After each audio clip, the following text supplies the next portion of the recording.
سلامونه دوستانو، په نننۍ ویډیو کې درته د نفتالیک خط د مرکباتو دریمه برخه یعنې د ه مرکبات درته ښیم. کله مو چې ه لیکه نو ه دا رقم ته ولیکئ. ګوره دغه ځای داسې راولئ ګول غوندې، دا ځای داسې کړئ، دا ځای پورته بوځئ، له دې ځای نه دا بیرته داسې بوځئ، دا څه شو؟ ه شو. بل ه الف، ه الف شو، بل چې ده ه ب ده. دا رقم ته مو ولیکه داسې، دې ځای نه هماغسې ساده ب ورته ولیکئ. داسې که چېرته مرکباتو مفرداتو کې ښه یاده کړي ه ب یا خ ب هر څه شی چې ورته لیکئ هغه چې ورته وایي هماغه ده. بل چې ده ه جیم ده، دا رقم ته مو ولیکه، دا داسې راولئ. ګوره دا بیرته سیده بوځئ، ډبل بیا راولئ، دا ځای داسې راولئ، ګول یې کړئ ه جیم. بل چې ده ه دال ده، ه دال هم چې لیکه دا رقم ته مو ولیکه داسې، دا داسې اوږد راولئ ه دال.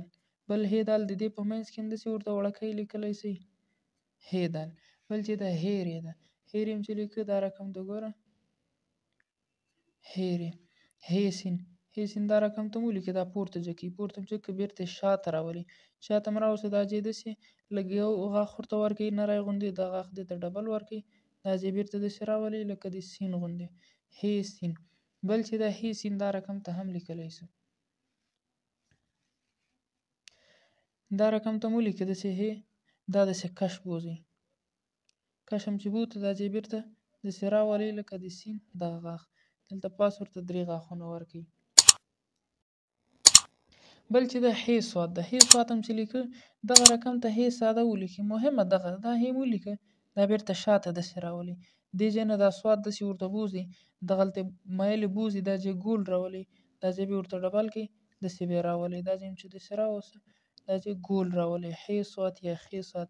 بل چې ده ح توی ده، ح توی دا رقم ته هم که دا ځای بیا جګوئ لږ غوندې، دا بیرته داسې راولئ، دې ځای نه توی ورته شروع کړه داسې، دا ځای ورته ډبل راولئ.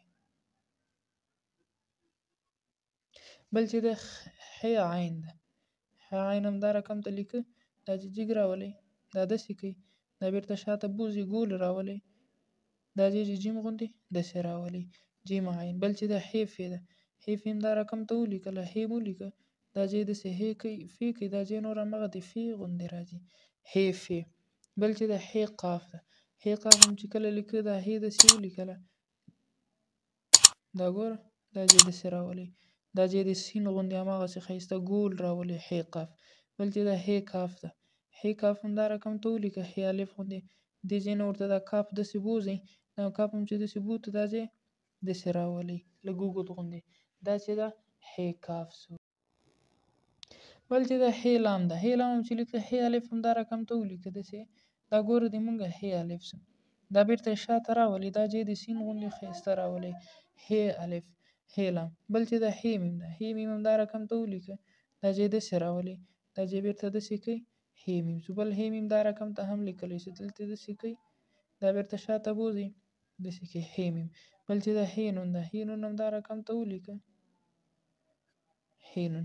بل چې ده ح واو ده، ح هم دا رقم ته ولیکله، دا ځای داسې ښایسته ګول راولئ ح واو.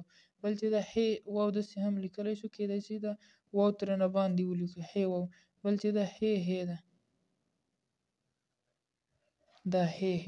بل چې ده ح لام الف ده، ح لام هم الف، ح الف هم دا رقم ته ولیکه، دا سیده، دا ځای بیرته داسې راولئ ح لام الف. بل چې ده ح ی ده، ح هم دا رقم ته ولیکه، دا ځای بیا داسې کئ ګول ښایسته بیا راولئ. بل چې ده ح ی دا شانته ده. نو دا زموږ د نن ورځې د نسخ خط ویډیو وه. که چېرته مې ویډیو خوښه شوې وي حتما یې درسره لایک او تر خپلو ملګرو یې درسره ورسوئ. که چېرته زموږ په چینل کې نوي یئ نو مهرباني وکړئ زموږ چینل درسره سبسکرایب کړئ.